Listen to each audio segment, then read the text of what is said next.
TVN24 news নেটওয়ার্কের সাপ্তাহিক আয়োজন 7 দিনের বিশ্ব অনুষ্ঠানে স্বাগত জানাচ্ছি আমি রানা রায়হান। শুরুতেই বাংলাদেশ প্রসঙ্গ। হেফাজত ইসলামের হুমকির পর নারায়ণগঞ্জে মরমী সাধক লালন সাঁই স্মরণে মহতী সাধু সংঘ ও লালন মেলার আয়োজন বন্ধ করা হয়েছে। দূরান্ত থেকে আসা লালন ভক্তরা ফিরে গেছেন। এই বিষয়টি নিয়ে আলোচনায় থাকবে। ঢাকা বিশ্ববিদ্যালয়ের শামসুন্নাহার হলের সামনের দেয়ালে বাঙালি মুসলমান নারী জাগরণের পথিকৃৎ খ্যাত বেগম রোকেয়ার একটি গ্রাফিতির চোখ মুখ কালো রঙের স্প্রে দিয়ে ঢেকে দিয়েছেন ওই হলেরই একজন শিক্ষার্থী। গত 19শে নভেম্বর এই ঘটনাটি সামনে এলে সামাজিক মাধ্যমে ব্যাপক সমালোচনা সৃষ্টি বা জন্ম হয়। কয়েকদিন আগে রংপুরের বেগম রোকেয়া বিশ্ববিদ্যালয়ের নাম পরিবর্তন করে রংপুর বিশ্ববিদ্যালয় করার দাবি জানান একদল শিক্ষার্থী। এর মধ্যে এ বিষয়ক একটি স্মারকলিপিতে গণস্বাক্ষর করে শিক্ষা উপদেষ্টা বরাবর জমাও দিয়েছেন তারা। প্রথম আলো কার্যালয়ের সামনের সড়কে রোববার দিনভর অবস্থান নিয়ে বিশৃঙ্খলা সৃষ্টির চেষ্টা করে একদল ব্যক্তি। 15 থেকে 20 জনের একটি দল একটি গরু নিয়ে প্রথম আলোর সামনে আসার চেষ্টা করলে পুলিশ তাদের সরিয়ে দেয়। এর আগে আমরা দেখেছি দ্য ডেইলি স্টার পত্রিকার অফিসের সামনে আগে থেকেই ঘোষণা দিয়ে জুম্মার নামাজ আদায় করেন একদল লোক। এই ঘটনাগুলো একটার সাথে একটা সম্পর্ক আছে কিনা সেগুলো আমরা বোঝার চেষ্টা করব। এছাড়া বাংলাদেশের নতুন প্রধান নির্বাচন কমিশনার এএমএম নাসিরউদ্দিন বলেছেন, অবাধ নিরপেক্ষ বিশ্বাসযোগ্য নির্বাচন দেওয়ার জন্য প্রতিশ্রুতিবদ্ধ তারা। সবার সহযোগিতা নিয়ে তারা এই জাতিকে একটা অবাধ নিরপেক্ষ বিশ্বাসযোগ্য নির্বাচন উপহার দেবেন। রোববার সুপ্রিম কোর্টে নির্বাচন কমিশনের সবাই শপথ গ্রহণ করেন। এছাড়া আগামী নির্বাচন কবে হবে তা প্রধান উপদেষ্টার পক্ষ থেকে ঘোষণা দেওয়া হবে। এ নিয়ে বাকিরা যারা কথা বলছেন উপদেষ্টারা সেগুলো তাদের ব্যক্তিগত মতামত, একথা বলেছে প্রধান উপদেষ্টার প্রেস উইং। ব্যাটারি চালিত রিকশা বন্ধের নির্দেশ দিয়েছে হাইকোর্ট। এর প্রতিবাদে কয়েকদিন ধরে বিক্ষোভ প্রতিবাদ করছেন চালকরা। এর মধ্যে প্রধান উপদেষ্টার প্রেস উইং জানিয়েছে, ব্যাটারি চালিত রিকশা বা অটোরিকশা চলাচল বন্ধে হাইকোর্টের দেওয়া আদেশের বিরুদ্ধে সরকার আপিল করার সিদ্ধান্ত নিয়েছে। আমেরিকার প্রসঙ্গ। সেক্রেটারি অফ স্টেট পদে মনোনীত মার্কো রুবিওকে সন্দেহাতীতভাবে বিশ্বাসযোগ্য বা যোগ্য বলে মনে করছেন নবনির্বাচিত democratic senator Adam Schiff. Democratic congressman Jamie Raskin অভিযোগ করেছেন, জাস্টিস ডিপার্টমেন্টকে ব্যবহার করে দেশে রাজনৈতিক যুদ্ধের পরিকল্পনা করছেন নবনির্বাচিত প্রেসিডেন্ট ডোনাল্ড ট্রাম্প। সাবেক প্রেসিডেন্ট বিল ক্লিন্টন আরেকটি সাক্ষাৎকারে তিনি বলেছেন, আশঙ্কা করছেন সরকারের আত্মবিশ্বাস ধ্বংস করতে সম্ভাব্য সব কিছুই করবেন নবনির্বাচিত প্রেসিডেন্ট ডোনাল্ড ট্রাম্প। এই বিষয়টিও আলোচনা থাকবে। আর দু একটি বিষয় আলোচনা থাকতে পারে, আমাদের সুযোগ পেলে আলোচনা করব। আমরা দেখেছি যে আইসিসি তারা একটি গ্রেপ্তারি পরোয়ানা জারি করেছে।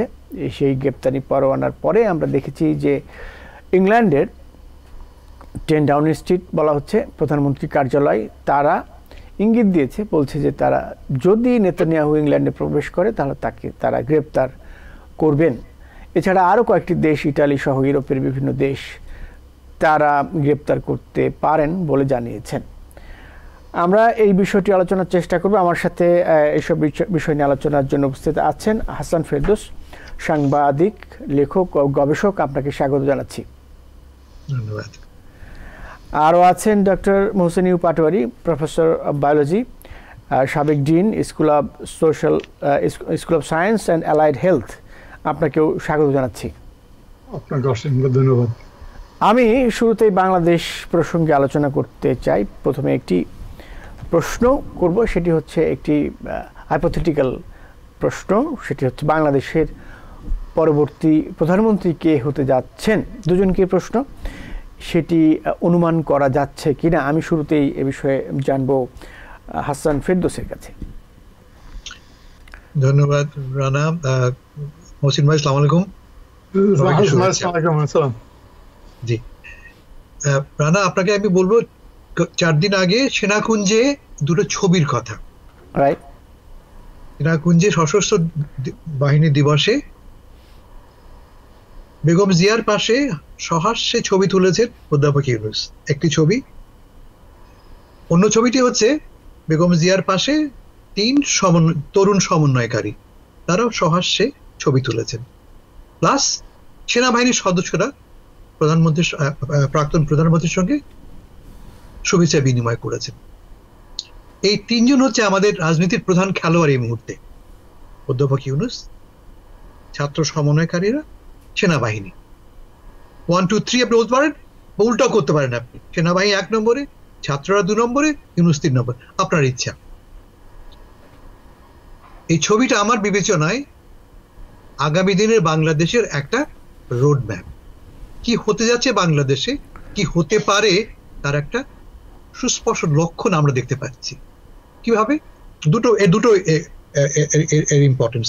এক হচ্ছে যে আমরা প্রথমবারের মধ্যে দেখতে পাচ্ছি যে ক্ষমতাসীন এবং ক্ষমতা প্রত্যাশীদের মধ্যে সৌজন্যের প্রকাশ।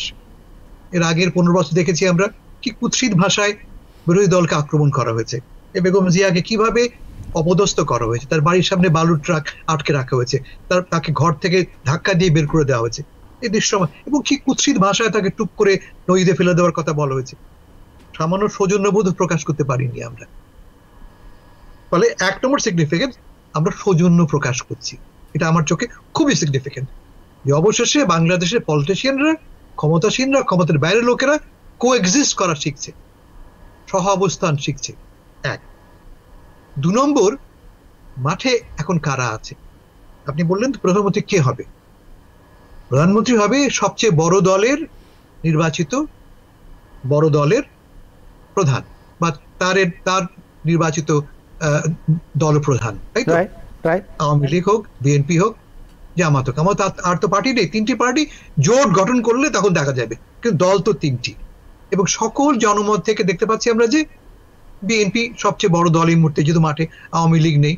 এবং এই ছবিটি বললাম যে আপনাকে, যে ছবিতে সেনাবাহিনী, ছাত্র সমন্বয়করা এবং অধ্যাপক ইউনূস বেগম জিয়াকে সাদরে বরণ করে নিচ্ছেন, এই কারণেই যে তারা তার ভেতরে তার দলকে দেখছে বাংলাদেশের পরবর্তী শাসক কি।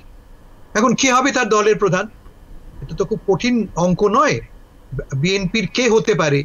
যদি বিএনপি হয় পরবর্তী প্রধান দল, তাহলে বিএনপি থেকে কে আসবে?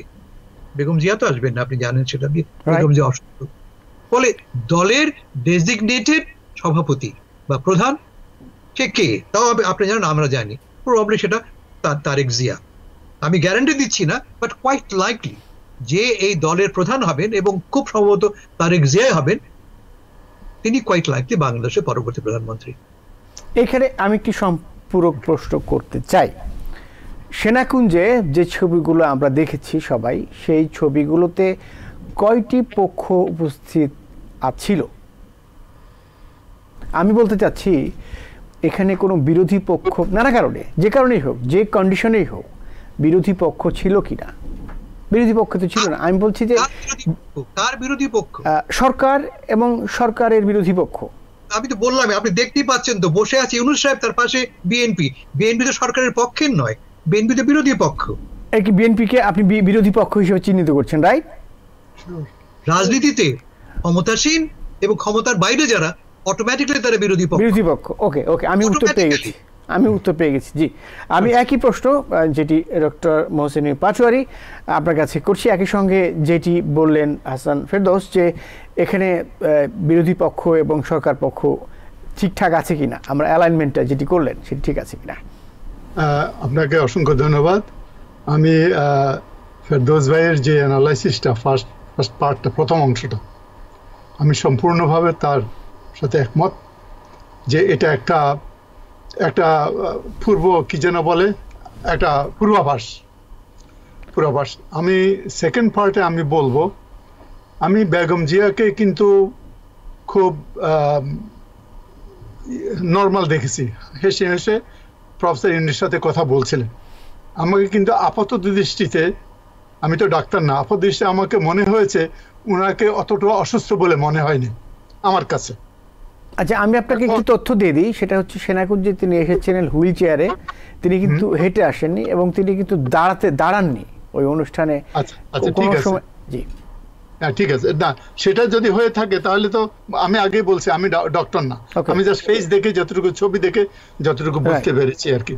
আমার ধারণা হলো যে আপনার, আমি শেষ প্রশ্নটাতে আসি যে প্রাইম মিনিস্টার কে হতে পারেন। ফেরদৌস ভাই বলেছেন যিনি প্রেসিডেন্ট, দলের সর্বাধিক বড় দল যেটা, আওয়ামী লীগের অ্যাবসেন্সে এখন হলো আপনার বিএনপির প্রধান এখনো খালেদা জিয়া। খালেদা জিয়া যদি বেঁচে থাকেন ইলেকশন পর্যন্ত, যদি বেঁচে থাকেন, হুইল চেয়ারে হোক, বিছনায় বসে হোক, আমার ধারণা যে বেগম জিয়াকে নামে মাত্র হলেও প্রধানমন্ত্রী এবং তার ছেলেকে ডেপুটি প্রাইম মিনিস্টার আর অন্য কিছু পদে দিয়ে আমার মনে হয় করবে। কারণ আমার ধারণা বাংলাদেশে রাজনীতিতে তারেক জিয়ার যে অবস্থান বর্তমানে, তারেক জিয়ার যে অ্যাকসেপ্টেবিলিটি, ইভেন অ্যামং বিএনপির কিছু লোকজনের সাথে আমাদের নিউ ইয়র্কে এখানে সেখানে কথাবার্তা হয়, তা অতীত বাংলাদেশের লোকেরা খুব দ্রুত অতীতকে কিন্তু ভুলে যায়, খুব দ্রুত।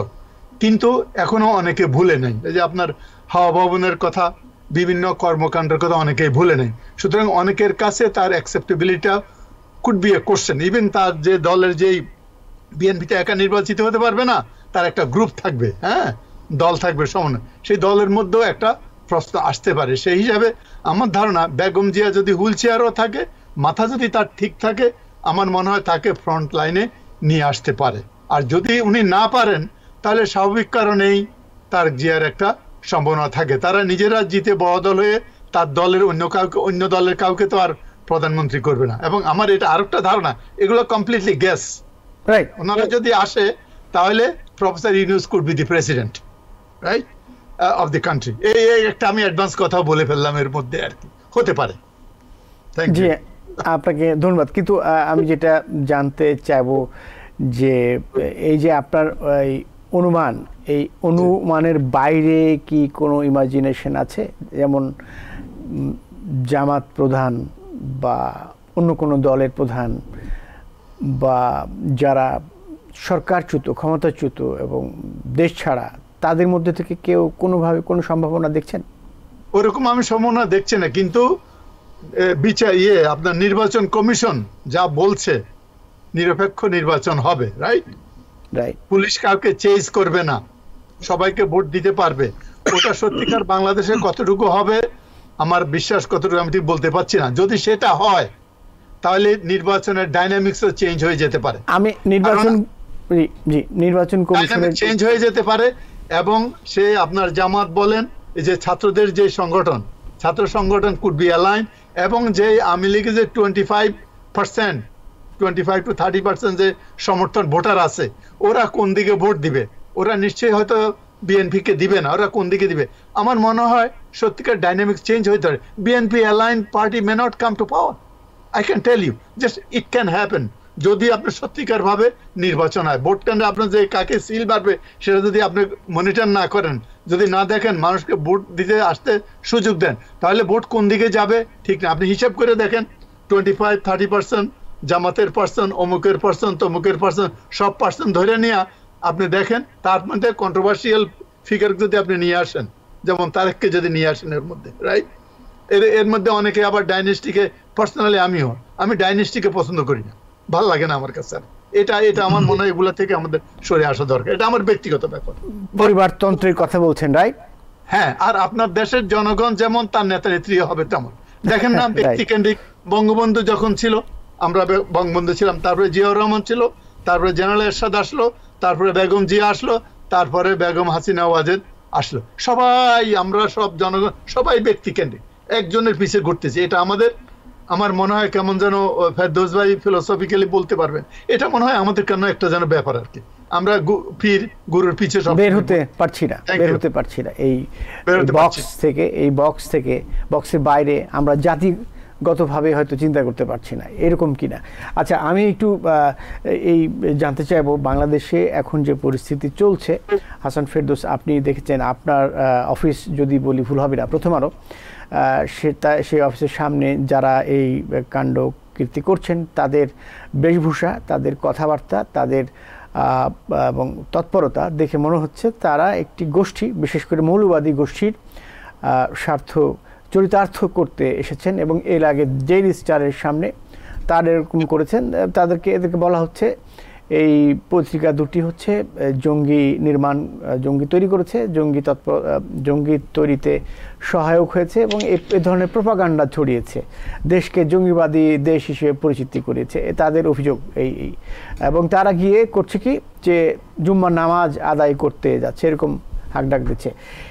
আরও লালন হেফাজতের হুমকি, লালন মেলা বন্ধ নারায়ণগঞ্জে আমরা দেখলাম এরকম পরিস্থিতি আছে। বেগম রোকেয়া যে বলছে যে মুখে কালো দাগ স্প্রে করেছে, সে কি বলেছে? প্রথমে বলেছে যে নামাজ পড়তে অসুবিধা হয় তারপরে বলছে বারান্দা থেকে দেখলে তার বিরক্ত লাগে, এগুলো আছে। আবার বেগম রোকেয়া বিশ্ববিদ্যালয়ের নাম পরিবর্তন করতে চেয়েছে। এখানে মানে আইনশৃঙ্খলা পরিস্থিতি প্রয়োগের সমস্যা, নাকি মৌলবাদী গোষ্ঠীর উত্থানের একটা আশঙ্কা দেখা যাচ্ছে, নাকি আরেকটি ক্ষেত্রে যাকে বলা হয় যে নারী বিদ্বেষী মনোভাব প্রকাশ পেয়েছে? আপনি কিভাবে এই ঘটনাগুলো মেলাবেন নাকি মেলাবেন না? বিচ্ছিন্ন ঘটনা হিসেবে দেখবেন নাকি কিছুর সাথে যুক্ত করবেন? ব্যাপারটা একটা পুরো কমপ্লেক্স একটা, কেমন বাংলাদেশে একটা বড় ধরনের পরিবর্তন ঘটেছে, ক্ষমতার পালা বদল ঘটেছে। 15 বছর পরে প্রথমবারের মতো দেশের লোক, রাজনৈতিক দল, বিভিন্ন সংগঠন কথা বলার, সমাবেশ করার, প্রতিবাদ করার সুযোগ পেয়েছে। 15 বছর পাইনি আমরা। আমি তো পত্রিকায় কাজ করি, লিখতে পারিনি আমরা। লিখেছি, লেখাটা কেটে দেওয়া হয়েছে, সেই বাধাটা সরে গেছে। ফলে এখন আমরা গলা উঁচু করে কথা বলছি, নানা স্বরে কথা আসছে, এবং সামরিক বাহিনী বা আইন প্রয়োগ সংস্থাগুলি অনেক রেস্ট্রেইনড। যে কারণ দেখতে পাচ্ছেন আপনারা যে ব্যথানো হচ্ছে না, ঘাড় ধাক্কা দিয়ে সরিয়ে দেওয়া হচ্ছে না, অনেক সংযত। ফলে এখন এই যে স্ফুরণ, নিজের মতবাদ প্রকাশ করে স্ফুরণ, তাই ঘটছে। এটা সাময়িক একটা ব্যাপার। সকল বিপ্লবের পরে, এই ফরাসি বিপ্লব হোক, চীনা বিপ্লব হোক, রুশ বিপ্লব হোক, সকল বিপ্লবের পরে প্রাথমিক পর্যায়ে এই জাতীয় বিস্ফোরণ ঘটবে, যেখানে বিপরীতমুখী স্বার্থ কোলাইড করে। রাশিয়াতে রুশ বিপ্লবের পরে 6 বছর লেগেছিল পরিস্থিতি শান্ত করতে। ইট টুক 6 years, যুদ্ধ করতে হয়েছে। আমাদের 3 মাস মাত্র গেছে। প্রাথমিক পর্যায়ে এই জাতীয় ঘটনা ঘটবে, এবং আমি বলবো যে আমরা যারা বাইরে বসে আছি দেখছি, তাদেরকেও শান্ত হতে হবে, সচেতন হতে হবে, এবং আইন প্রয়োগের সংস্থাগুলিকেও বুঝতে হবে যে এটি মত প্রকাশের একটি চেষ্টা। এই 1 নম্বর।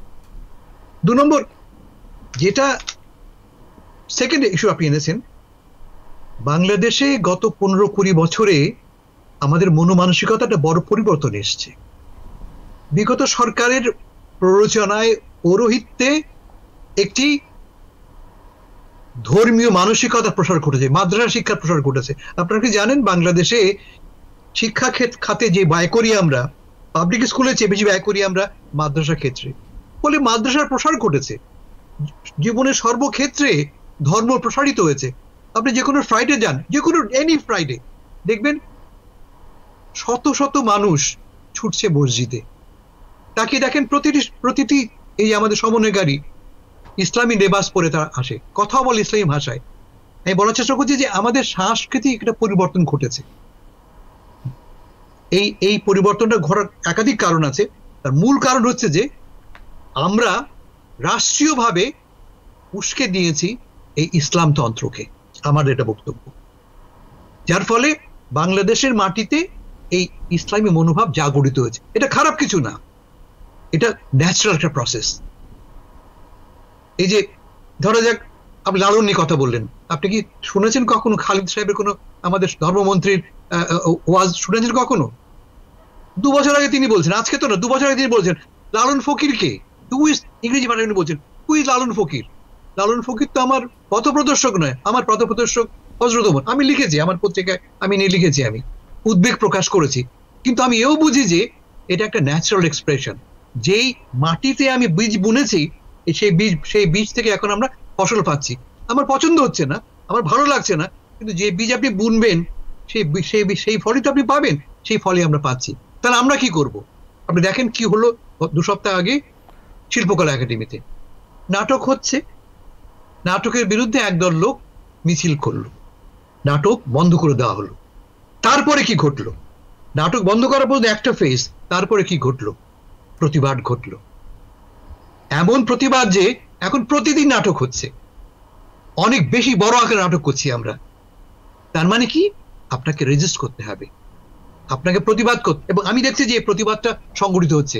আপনি কি জানেন, আপনি একটু আগে বললেন বেগম রোকেয়া, 6 তারিখই দাবি উঠেছে বেগম রোকেয়ার নাম ইউনিভার্সিটি চেঞ্জ করতে হবে। আমি আমার লেখায় লিখেছি 1.5 মাস আগে, আজকের কথা নয় এটা। ফলে আপনাকে আমাকে কি করতে হবে? রেজিস্ট করতে হবে, প্রতিবাদ করতে হবে, দাবি তুলতে হবে যে না, এটা আমরা নই, এই বাংলাদেশ আমার বাংলাদেশ নয়, আমি কোনোভাবেই আমার বাংলাদেশকে আফগানিস্তান হতে দেব না। আওয়াজটা তুলতে হবে। তো একদল লোক বলবে আমি এটা চাই, তার বিপক্ষে আমি কি বলবো? এটা আমি চাই না। বলে আপনাকে আমাকে আওয়াজ তুলতে হবে, আসুন আওয়াজ তুলি। ধন্যবাদ আহসান ফেরদৌস। ডক্টর মহসিন ইউব পাটোয়ারী, এই বিষয়ে আপনি কি বলবেন? দেখেন, মত প্রকাশ নিশ্চয়ই লালনপন্থীরাও করতে পারে, তাদের মত দমন করা হলো। ডক্টর মহসিন, না, আমি অত্যন্ত ভালো লাগলো এবং নিজেকে ভালো লাগলো ফেরদৌস ভাইয়ের বিজ্ঞ মতামত দেখে, এই জন্য যে উনি অত বিস্মিত হন নাই আর কি ব্যাপারটা নিয়ে। যে আমার কাছে সেটাই মনে হচ্ছে যে একটা দীর্ঘদিনের যে প্রতিবন্ধকতা যারা ফিল করেছিল, এখন মানুষ মুক্ত হওয়াতেই যার যা খুশি সে তাই করছে।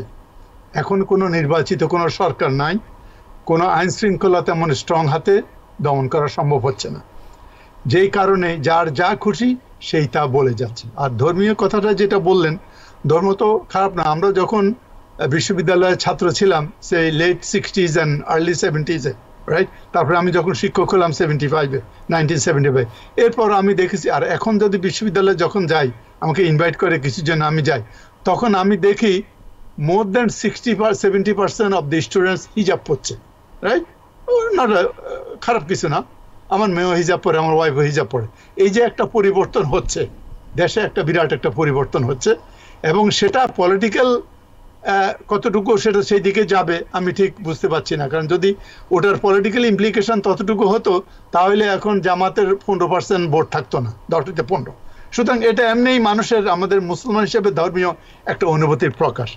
আমার মতে যে মানুষ তার প্রতিবাদ করতে পারে, কোনো পত্রিকার কার্যক্রম নিয়ে যদি তার পছন্দ না হয়, তারা প্রতিবাদ করতে পারে, তাদের সেটা ডেমোক্রেটিক অধিকার আছে, নাগরিক অধিকার আছে। তবে গরু নিয়ে এসে প্রতিবাদ করাটাও মনে হয় এটা এক ধরনের প্রতিবাদ, কিন্তু রাস্তায় গরু জবাই করে খাওয়া, এটা আমার মনে হয় একটু, আমি এর আগে কোনোদিন এই ধরনের প্রতিবাদ আমি শুনি নাই আর কি। এটা একটু আমার মনে হয় আনইউজুয়াল, কারণ গরু জবাই করার তো একটা নির্দিষ্ট একটা স্থান আছে, আমার একটা বেআইনি না, এটা তো একটা নির্দিষ্ট সম্প্রদায়ের প্রতীক বা একটা সম্প্রদায়ের বিরুদ্ধেও কথা বলে, একটা স্টেটমেন্ট, রাইট? একটা গরু তো একই সঙ্গে একটা স্টেটমেন্ট। আমি ওটা অবশ্য ওই দিকে না গেলেও আমি মনে করি যেখানে জবাই করছে এটা হয়তো বেআইনি কিনা আমাদের পৌরসভা দেখতে পারে, এবং ওটা যদি বেআইনি হয় এটা সুবিচার করা উচিত। আর এই জিনিসগুলা আপনি দেখবেন লালনের এটা আমাদের এটা কালচারের অংশ, ভাই, ওটা তো একটা কালচারের অংশ, এগুলো তো আপনি বলে উড়িয়ে দিতে পারবেন না, রাইট? বেগম রোকেয়ার ব্যাপারটা এত ছোট করে দেখা হবে না। যিনি এই কাজটা করেছেন, কি নিয়ে করেছেন, যে আমাদের যে ছাত্রী আর কি, আমার ছাত্রী, সে যদি বেগম রোকেয়ার মতো মহিষী মহিলা, সেই নারী মুক্তির যে আন্দোলন, নারী শিক্ষার জন্য যে না করতেন, হয়তো ইনিও বিশ্ববিদ্যালয় পর্যায়ে আসতে পারতেন না। আমরা তো ছোটবেলায় দেখছি, আমি গ্রাম রাব দেখেছি আর কি, মেয়েরা কোনদিন স্কুলে যেতে চাইতো না। আমার বাড়ি নোয়াখালীর দিকে তবুও কিছু কিছু যেত, কারণ আমার ছোট বোনদেরকে দেশে গেছে, কিন্তু প্রাইমারি পর্যন্ত, এরপরে আর যেতে দিত না, বুঝছেন? এগুলো তো এখন এরা যে এতটুকু এগিয়ে আসছে, এই যে দীর্ঘদিনের আমাদের যেই শিক্ষিত লোকদের, আমাদের যে টলারেন্স, আমাদের শিক্ষার হিসেবে তারা চলে আসছে। তা আমি যেটা মনে করি এটা সাময়িক, এটা সেই জন্যই বলছি, ফেরদৌস ভাই যেটা বলছে আমি ওতে একটু খুশি আশ্বস্ত হলাম যে এটা একটা সাময়িক। আপনি দেখবেন নির্বাচন যখন হবে, যেই ক্ষমতায় আসে একটা নির্বাচিত সরকার, ইভেন জামাতও যদি আসে, জামাতের আমিরের কথাবার্তা আজকাল শুনতে পাচ্ছেন আপনারা, অত্যন্ত মডারেট কথাবার্তা যাই হোক বলে, এবং আমার মনে হয় এগুলো অনেক কিছুই আপনার ইয়েতে চলে যাবে, থাকবে না। কারণ তখন আপনার প্রতিবাদের সুরটা অনেক বড় হবে। আপনি মনে করেন বিএনপি ক্ষমতায় থাকলে তারা কি এটা হতে দিবে? ইভেন জামাত ক্ষমতায় গেলে কি এটা হতে দিবে? এটা হতে দিবে না। এগুলো আস্তে আস্তে চলে যাবে, এটা সাময়িক। এবং আমি মনে করি এটাকে বেশি উস্কিয়ে না দেওয়াই ভালো, কারণ ওরা রাস্তায় গরু জবা করছে, ধরে ফিরে মানে যদি গুলি করে দেয় তাহলে এখান থেকে আবার আরেকটা আন্দোলন শুরু হয়ে যাবে।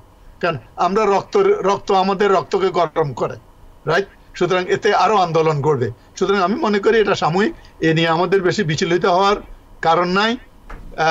আপাতত আমি বলতেছি আর কি, বাংলাদেশ ওই তালেবান হওয়ার সম্ভাবনা খুবই কম, কারণ এত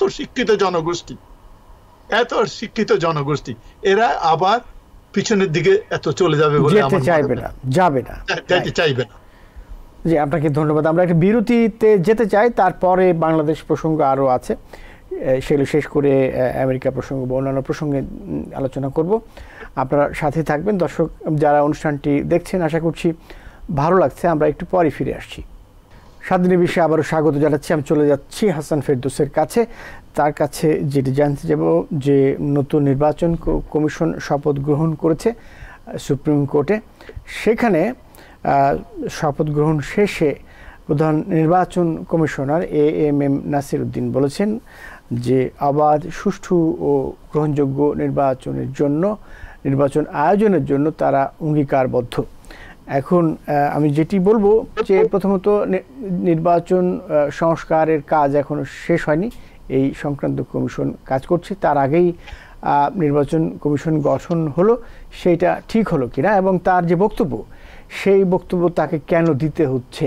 যদি একটা আমরা কাঠামো তৈরি করি, তো গ্রহণযোগ্য নির্বাচনের কথা বলার দরকার বাই কি? হাসান ফেরদৌস।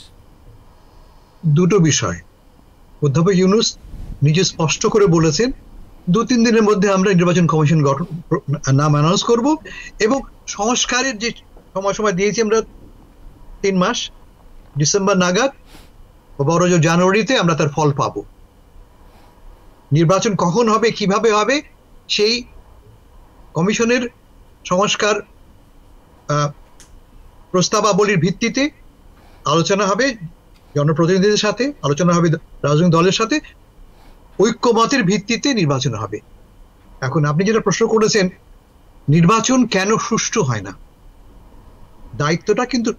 দায়টা কিন্তু শুধুমাত্র কমিশনের নয়। হয় না কারণ নির্বাচন কমিশনে হতে দেওয়া হয় না, তার দায়িত্ব পালন করতে দেওয়া হয় না, রাষ্ট্র বা সরকারি পক্ষ ইন্টারভিন করে। আমরা কি দেখেছি, আমাদের গত 15 বছর অভিজ্ঞতা কি? আমরা যে নির্বাচন করে ভোট দিতে যে ফিরে আসি, ভোট দিতে পারি না কেন? এটা কি কমিশনের ব্যর্থতা নাকি যারা ক্ষমতায় আছে তাদের ব্যর্থতা? এই কমিশনার সাহেব স্পষ্ট করে বললেন যে আমার দায়িত্ব দিয়েছেন আপনি একটা, আমি আমার দায়িত্ব পালন করব। এটা একটা দিক, ছবির একটা পিঠ। অন্য পিঠ হচ্ছে যারা ক্ষমতার কেন্দ্রে, তারা তাদের কমিটমেন্ট রাখবে কিনা। আমরা কি জানি অভিজ্ঞতা থেকে, যে যারাই ক্ষমতা এসছে, ক্ষমতা ধরে থাকবার জন্য তারা চেষ্টা করে ক্ষমতার অপব্যবহার করতে। যারাই আমাদের দিতে আসে, গত 50 বছর দেখেছি আমরা। তফাৎ কখন হয়েছে? যখন ক্ষমতায় নীতি নির্ধারণী চেয়ারে বসে আছে একটা দলনিরপেক্ষ সরকার, যা এই মুহূর্তে আছে। এদের রাজনৈতিক অ্যাম্বিশন থাকতে পারে ইন্ডিভিজুয়ালি, কিন্তু কোনো পলিটিক্যাল অ্যাফিলিয়েশন নেই যে আমার দলকে নির্বাচন জেতাতে হবে। And that gives me hope যে অবশেষে এমন একটা স্ট্রাকচার পাচ্ছি আমরা, যে স্ট্রাকচারে নির্বাচন কমিশন তার দায়িত্ব পালন করতে সক্ষম হবে। এটা একটা দিক মাথায় রাখতে হবে, যে নির্বাচন কমিশন কিন্তু ভারত মনে করা যাক, আমরা খুব ভারতে কমিশনার সেশনের নাম অনেক শুনি, এখন গল্প শুনি যে তার নাম শুনলে গ্রামাঞ্চলে যারা নির্বাচন করে তারা ভয় কাঁপে। কেন? এই বুঝি আমার কোনো ভুল হয়েছে, ভুল ধরা পড়লো, আমাকে বরখাস্ত করবে। আমরা চাই এমন একজন নির্বাচন কমিশনার, ঠিক সেশনের মতো, যে তার কথাকে, নিজের কথাকে শ্রদ্ধা করবে, দায়িত্ব পালন করবে এবং তার কাজে সরকারি পক্ষকে বা কোনো দলকে ইন্টারফেয়ার করতে দেবে না। I am quite hopeful. এই ভদ্রলোক কিন্তু খুব পোক্ত একজন লোক। তিনি 4টে ডিপার্টমেন্ট ইতিমধ্যে সচিবের দায়িত্ব পালন করেছেন। পোর খাওয়া তিনি একজন শাসক। ফলে আই এম ভেরি হোপফুল। কিন্তু বলছি, যেটা আগে বললাম, যদি শাসক গোষ্ঠী ইন্টারফেয়ার করে অথবা রাজনৈতিক দল ইন্টারফেয়ার করে, তখনই ঘটবে গোল। ধরা যাক আপনি বলছেন বিএনপির কথা, জামাতের কথা বা আওয়ামী লীগের কথা, তারা যদি দল বেঁধে নির্বাচন অফিস লুট করে, অপরাধটা কিন্তু নির্বাচন কমিশনের নয়, ওই দলগুলির। ফলে আমরা আশা করব কি, যে আমাদের দলগুলি তাদের দায়িত্ব পালন করবে। এরা তো করবেই, আপনারাও করবেন, তাহলে একটা সুষ্ঠু ফল পাবো আমরা। জি, ধন্যবাদ আপনাকে। আমি ডক্টর মহসিন পাটোয়ারি, দেখেন ফর্মুলা কিন্তু সেই পুরনো ফর্মুলা। একটি সার্চ কমিটি গঠন করা হলো প্রথমে, তারা 10 জনের নাম প্রস্তাব করলেন রাষ্ট্রপতির কাছে, সেখান থেকে 5 জনকে বেছে নেওয়া হয়েছে। এই রাজনৈতিক দলগুলোর প্রস্তাবিত যে নামগুলো, সেখান থেকে বেছে নেওয়া, যে কে কোন নাম প্রস্তাব করেছে এটা তো জানা যায়নি, কিন্তু প্রসেসটা এরকমই। সেই পুরনো ফর্মুলায়, যে ফর্মুলাটা আমরা দেখেছি যে ফ্যাসিজমকে রাখতে, তাদের ক্ষমতাকে ধরে রাখতে সহায়তা করেছে, সেই ফর্মুলা কি কাজে দেবে কিনা? আমি কয়েকদিন আগে একটা বক্তব্য শুনছিলাম যে বিএনপির মহাসচিবের কাছ থেকে, অত্যন্ত বিজ্ঞ লোক, I like him, very intellectual আমাকে মনে হলো। উনি একবার কমপ্লেন করে বলছিলেন যে ওনারা আমাদেরকে জিজ্ঞাসা না করে সার্চ কমিটি করে ফেলছে। হ্যাঁ, তো ওনারা হয়তো কিছু নাম দিয়েছে, নাম থেকে আসছে কিনা জানি না। তো এটা একটা আমার কাছে তখন মনে হলো যে এর ভিতরে কোনো কমপ্লিকেশন হচ্ছে কিনা। সেকেন্ড জিনিস, ফেরদৌস ভাই যে কথাটা বললেন, শাসক গোষ্ঠী সবসময় সমস্যাগুলো করে। এখন শাসক গোষ্ঠী কারা? এখনকার যে শাসক গোষ্ঠী এখন আছে, professor Yunus, I have great respect for him. এই বয়সে ওনার নিজের কিছু পাওনার নাই, উনি দেশকে দিয়ে যেতে এসেছেন। কিন্তু আমরা যেটা শুনতে পাচ্ছি যে সমন্বয় ছাত্র দল যারা আছে করছেন, তারা রাজনৈতিক দল করার চিন্তা ভাবনা করছে। শিক্ষার্থীদের কথা বলবেন, আন্দোলনকারী শিক্ষার্থী যারা, শিক্ষার্থীরা, হ্যাঁ হ্যাঁ, ছাত্র দল নামে আরেকটি সংগঠন আছে, যার ফলে ওদের থেকে দূরে থাকে। আচ্ছা ভাই, আমি অনেকদিন বাইরে ভাই, আমি সব নাই, ওই যারা আন্দোলন করছে তারা, এবং তারা যদি রাজনৈতিক দল করে, তারা কিন্তু they will be part of শাসক গোষ্ঠী। কারণ তাদের নিজেদের লোক অ্যাডভাইজারে আছে, নিজেদের লোক ওখানে আছে। এখন তাদের বিহেভিয়ারটা কি হবে, সেই ফেরদৌস ভাইয়ের সেই জিনিসটা শাসক গোষ্ঠী কিন্তু তখনও রয়ে গেল, যদি ওই সিনারিও হয় আর কি, এবং হওয়ার সম্ভাবনাই বেশি। আরেকটা সিনারিও যেটা হলো, যেটা উনি বলেছেন আর কি, একটা রাজনৈতিক দল হয়তো আপনি ঘোষণা করছেন, নিষিদ্ধ ঘোষণা করছেন, বা বাইরে আছে, বা তারা কিছু দলজন নিয়ে আপনার এখানে কেওয়াস ক্রিয়েট করতে পারে, ভোট কেন্দ্রে গিয়ে বিভিন্ন কেওয়াস করতে পারে, এই সে করতে পারে। সেই জিনিসটা আমাদের লক্ষ্য রাখা দরকার আর কি, যাতে করে কেওয়াস না হয়। তার জন্য এছাড়া আপনার ব্যুরোক্র্যাটসরা আছে, আপনার যে ব্যুরোক্র্যাটসরা যারা ইউএনও বলেন, ডিসি বলেন, ম্যাজিস্ট্রেট বলেন, এরা কিন্তু এই জিনিসগুলোকে কন্ট্রোল করে, এই নির্বাচনগুলোকে। এবং আপনি এই জিনিসটা তারা কতটুকু স্বাধীনভাবে তারা কাজ করবে, তাদেরকে যে শাসক গোষ্ঠী যদি কেউ থাকে এট দ্যাট টাইম, তাদেরকে ইনফ্লুয়েন্স করবে কিনা, কারণ তাদের হাতে সবকিছু ট্রান্সফারের দায়িত্ব। এটা কিন্তু একটু কমপ্লিকেটেড ব্যাপার হতে পারে। এটা নির্ভর করে আমাদের রাজনৈতিক দলগুলোর সত্যিকার ভাবে ওনারা একটা যে বিরাট পরিবর্তন হয়েছে দেশের, এই সুযোগটাকে ওনারা কাজে লাগিয়ে সত্যিকার ভাবে আমাদের দেশের মানুষকে যদি একটা গণতন্ত্র উপহার দেন, যেই আসুক ভাই, ক্ষমতায় আসুক, ক্ষমতাটা অল্প সময়ের জন্য, রাইট? আপনি আজকে আসছেন, কালকে নাই। যদি স্বৈরশাসন যদি রাজি না হয়, গণতন্ত্র যদি থাকে, তাহলে আপনি 5 বছর পরে পরিবর্তন হতে পারে। হ্যাঁ, আর যেই কেয়ারটেকার যে গভর্নমেন্ট আছে, এই কেয়ারটেকার গভর্নমেন্ট থাকবে না যদি কেয়ারটেকার গভর্নমেন্টের একটা অংশ একটা রাজনৈতিক দল করে, রাইট? এই জিনিসটা কিন্তু একটু কমপ্লিকেটেড হয়ে যেতে পারে। এই জিনিসটা আমি আশা করি প্রফেসর ইউনূস উনি বিবেচনায় রাখবেন আর কি, এতে করে যাতে করে আমরা নতুন একটা কিছু করার পরিবর্তে আরো যেন কমপ্লিকেশনে আমরা যেন না যাই। এটা আমার একটা, I am not clear on that which direction it will go. There is no question about নির্বাচন কমিশনের যে ইয়ে হয়েছে, প্রেসিডেন্ট বা চেয়ারম্যান হয়েছেন, তার সম্পূর্ণভাবে তার ভালো ভালো একটা কিছু করার ইচ্ছা থাকলেও অনেক সময় উনি করতে পারবেন না, কারণ অনেক লোকের, রাজনৈতিক দলের সহযোগিতা, সরকারের সহযোগিতা, ব্যুরোক্রেটস এন্ড আদার্সের সহযোগিতা, এই সব কিছু মিলেই আমাদের এগোতে হবে, নতুবা there can be a confusion and conflict. প্রধান নির্বাচন কমিশনার, জি আমি একটু জাস্ট ক্লারিফাই, এই ভদ্রলোকের নাম কিন্তু বিএনপি প্রস্তাব করেছিল, বিএনপি দুটো নাম প্রস্তাব করেছিল, শফিকুল সাহেবের এবং নাসিরউদ্দিন সাহেবের। নাসিরউদ্দিন সাহেবের নামটা গ্রহণ করা হয়েছে, ফলে এই সার্চ কমিটি প্রস্তাবিত নাম তালিকা থেকে নামটা গ্রহণ করেছে। এইটার সোর্স কি একটু বলা যাবে? হ্যাঁ, আপনার এই তথ্যটার সোর্স, রেফারেন্স? না, আমার জানা মতে মিডিয়াতে খবর এসেছে। ওকে ওকে, বিএনপি নাসিরউদ্দিন সাহেবের নাম প্রস্তাব করেছিল এবং শফিকুল ইসলামের নাম প্রস্তাব করেছিল। আমি গুগল সার্চ করে এই নাম দুটো দেখলাম, তারা বিএনপি প্রস্তাব করেছে। ওকে, ঠিক আছে, আমি একটু আমেরিকার প্রসঙ্গে যেতে চাই আপনারা অনুমতি দিলে। সেটি হচ্ছে, আমরা আজকে দেখলাম এর মধ্যে তো প্রায় ডোনাল্ড ট্রাম্প তার ক্যাবিনেটের যে গঠন সেইটা করে ফেলেছে, তিনি প্রত্যেকটা পজিশনেই মোটামুটি সব ঠিক করে ফেলেছেন। প্যাম বন্ডি গুরুত্বপূর্ণ পদে এসেছেন, অ্যাটর্নি জেনারেল পদে মনোনীত হয়েছেন। আজকে সিবিএস নিউজ একটি জরিপ করেছে, সেই জরিপে বলা হচ্ছে যে পরবর্তী ট্রাম্প অ্যাডমিনিস্ট্রেশনের যে তৎপরতা এখন দেখা যাচ্ছে, তারা যে ইচ্ছা প্রকাশ করেছে সেটা নিয়ে দেশের বেশিরভাগ মানুষ খুশি, তারা হ্যাপি, স্যাটিসফাইড, এরকম ভাষা তারা বলছে। তো আপনি কি বলবেন? আমি এই বিষয়ে হাসান ফেরদৌসের কাছে জেনে নেব, আপনি কি তাদের সাথে একমত কিনা? না, উত্তর হচ্ছে যে আমি একমত হওয়ার কে? দেশের বৃহৎ মানুষ বলছে তারা খুশি, আমি খুশি হই বা না হই কিছু আসে যায় না। আমি তাকে ভোট দেইনি, কিন্তু দেশের বেশিরভাগ লোক তাকে ভোট দিয়েছে, বলে আমি বললাম কি না বললাম ডাজন্ট রিয়েলি ম্যাটার। কোনটা ম্যাটার করে?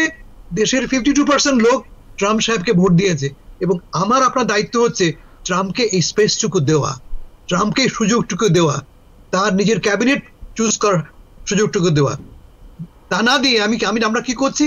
আমরা সব ডিসমিস করছি, এরা সব খারাপ লোক, এরা অযোগ্য লোক। বাবা, এটা আমি প্রেসিডেন্ট, আমি আমার লোককেই তো নিয়োগ করবো, নাকি তোমার লোককে আমি আনবো? You must give him that space and respect as well. আমরা দেখলাম আজকে ডেমোক্রেটিক পার্টির নেতা, তিনি নবনির্বাচিত সেনেটর অ্যাডাম শিফ, তিনি বলছেন তার যে সেক্রেটারি অফ স্টেট পদে মনোনয়ন, মার্কো রুবিও, তাকে তিনি যোগ্য, সন্দেহাতীতভাবে যোগ্য বলছেন। রানা, আবারও বলি, আমি তফাৎটা হয় ideological. Marco Rubio K? Cuban immigrant, extremely conservative, extremely hardline on China, extremely pro Taiwanese. এই হচ্ছে পলিটিক্সটা আপনাকে মাথায় রাখতে হবে। আমি এটাকে মনে করি না খুব ভালো একটা পলিটিক্স, সুস্থ politics, but that's what Donald Trump is. Donald ট্রাম্পের পররাষ্ট্রনীতির কেন্দ্র হচ্ছে চায়না, চায়না বিরোধিতা। ফলে তিনি বেছে নিয়েছেন এমন একজন লোককে যে তার পলিসি ক্যারি আউট করবে। আমি আবার কথায় ফিরে যাই, এই লোকটি মার্কো রুবিও 2 টার্মের সেনেটর, প্রাক্তন প্রেসিডেন্ট পদপ্রার্থী, হাইলি কোয়ালিফাইড লোক। তাকে ডিসমিস করার কোনো শক্তি, কোনো যুক্তি আমাদের নেই। We have to welcome him. জি, আপনাকে ধন্যবাদ। At the same time, এর আগে যে নামটা প্রস্তাব করেছিলেন ডোনাল্ড ট্রাম্প সাহেব অ্যাটর্নি জেনারেল হিসেবে, ম্যাট গেটস, তাকে সরে যেতে হলো কেন? তার কারণ অধিকাংশ সিনেটর মনে করেছেন he is not qualified, he is not even, যদিও তাকে মনোনয়ন দিয়েছেন ডোনাল্ড ট্রাম্প, কিন্তু সিনেটররা মনে করছেন যে এই লোকটি যোগ্য নয়। এর মানেটা কি? এর মানে হচ্ছে যে চেক অ্যান্ড ব্যালেন্স আমেরিকার সিস্টেমে আছে, ইট ইজ ওয়ার্কিং। বলে আমাদের অত উদ্বিগ্ন হওয়ার কোনো কারণ নেই, উদ্বিগ্ন হওয়ার কারণ আছে আমাদের, কিন্তু I would say please give him that space, তাকে সুযোগ দিন। ধন্যবাদ। আমি ডক্টর মোহসিন পাটোয়ারির কাছে সংক্ষেপে যাব, সেটি হচ্ছে নেতানিয়াহুর বিরুদ্ধে, বেঞ্জামিন নেতানিয়াহুর বিরুদ্ধে যে গ্রেপ্তারি পরোয়ানা জারি হলো। আমরা দেখলাম যে ইংল্যান্ড এর প্রধানমন্ত্রীর কার্যালয় থেকে ইঙ্গিত দেওয়া হয়েছে যে তিনি ওখানে প্রবেশ করলে তাকে গ্রেপ্তার করা হতে পারে। এটাকে কিভাবে আপনি ব্যাখ্যা করবেন? আর কি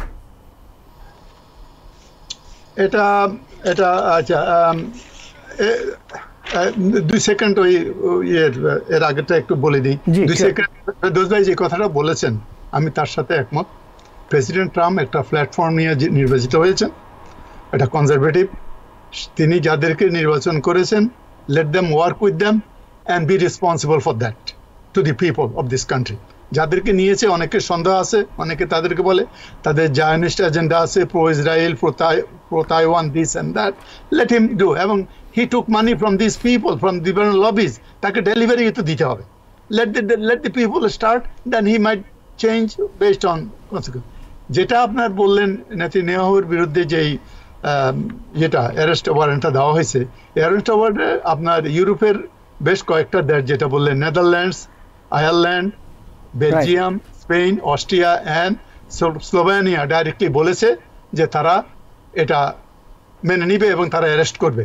UK initially was little bit in hesitant, but then I was saying that যদিও ইউকে একটা নিয়মতান্ত্রিক একটা দেশ, একটা যেটা আমরা বলি এটা কি বলে আমাদের দেশে বলে যারা অনেক পুরানো ডেমোক্রেসি, রাইট? অনেক পুরানো ডেমোক্রেসি হিসাবে তারা সিগনেটারিজ, আইসিজের সিগনেটারি, সেই সিগনেটারি হিসাবে ওরা সেই পথে ওরা শেষ পর্যন্ত গিয়েছে আর কি, রাইট? ইভেনচুয়ালি ইউকেতে একটা বিরাট একটা গোষ্ঠী আছে, বিরাট সমর্থক, লেবার পার্টির ইন পার্টিকুলার, রাইট? যারা এই ইসরায়েলের এই যুদ্ধের জন্য, গাজার এই যুদ্ধের ব্যাপারে তাদের একটা বিরাট সে আছে বলে, সেই সব কারণেও উনি ঠিক সেই কথাটা তারা নিয়েছে আর কি বলে আমি আর কি। যে আমার ধন্যবাদ আপনাকে। আমি এক কথা জানতে চাইবো, হ্যাঁ বা না বলবেন, এই গ্রেপ্তারি পরোয়ানা যুদ্ধ বন্ধে ভূমিকা রাখবে? রাখবে, অফকোর্স রাখবে, কারণ he will be under pressure now. US যাই বলুক না বলুক, ইসরায়েলের যে একটা ডেমোক্রেটিক একটা সোসাইটি তার টেন্টেড হয়ে গেছে। শেষ করব, হাসান ফেরদৌস একই প্রশ্ন, হ্যাঁ বা না বলবেন? জিরো, কোনো ইমপ্যাক্ট হবে না, যুদ্ধ চলবেই এবং এর এই গ্রেফতারি পরোয়ানার কোনো ইমপ্যাক্ট হবে না। জি, আপনাকে ধন্যবাদ, দুজনকে ধন্যবাদ। হাসান ফেরদৌস ধন্যবাদ জানাচ্ছি, ধন্যবাদ জানাচ্ছি ডক্টর মহসিন পাটোয়ারি। আপনারা সবাই ভালো থাকবেন, আপনাদের সাথে ভবিষ্যতে আবারও দেখা হবে। এই ছিল 7 দিনের বিশ্ব অনুষ্ঠান, আজকের মতো দেখা হবে। সবাই ভালো থাকবেন, সুস্থ থাকবেন।